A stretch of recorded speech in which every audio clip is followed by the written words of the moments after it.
c'est quoi le processus de contestation, justement, quand on a un avis de cotisation de l'Agence de revenus du Canada? C'est quoi ces démarches-là, là?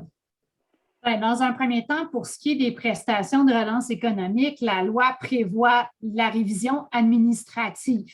Donc, comme vous avez dit, écrire une lettre, premièrement, ils n'ont même pas pensé à créer un formulaire. Tu sais, du côté de l'assurance-emploi, la révision administrative, ça roule. On va sur le site Internet, on sait ce qu'on a à faire, on imprime un formulaire, on remplit, on conteste, un agent nous appelle dans les 30 jours. Ça, c'est en assurance-emploi. Oui. Donc, ça, pour le moment, c'est la même chose que je vois pour la décision de l'Agence Revenu Canada. On a une révision administrative. Sauf qu'on n'a pas mis de formulaire. Le problème aussi qu'on a, parce que moi, j'entends votre histoire, M. Mohamed, puis je me demande, mais qu'est-ce qu'on vous reproche? Au départ, au centre, vous reprochez un départ volontaire. Là, vous dites, bien, ce n'est pas un départ volontaire. Moi, la dame ne loue plus le taxi. Je n'ai pas quitté mon emploi. Si elle me louait le taxi, j'aurais tenté de travailler, mais je ne peux pas louer le taxi. Je n'ai pas d'argent, je n'ai pas de revenus. Donc, ce que j'entends là, ce n'est pas un départ volontaire. Vous n'avez pas décidé de quitter cet emploi-là. C'est un arrêt, vous n'avez pas le choix, il n'y a pas de client. Donc, est-ce volontaire? J'appellerais ça plutôt involontaire.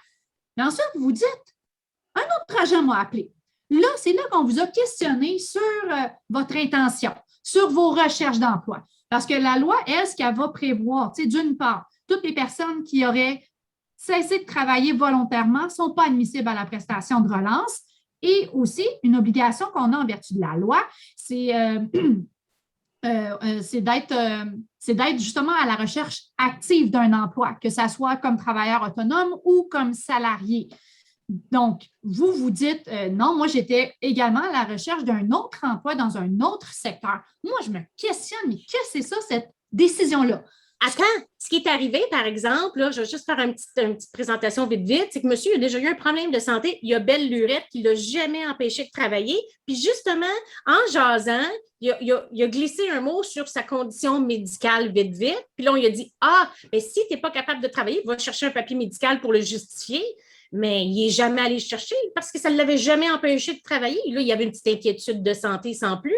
Mais même à ça, mettons là, un agent, là, d'aider le citoyen, il aurait pu dire, si vous êtes malade, il y a une autre prestation qui n'est pas disponible pour vous, la prestation canadienne de relance pour maladie.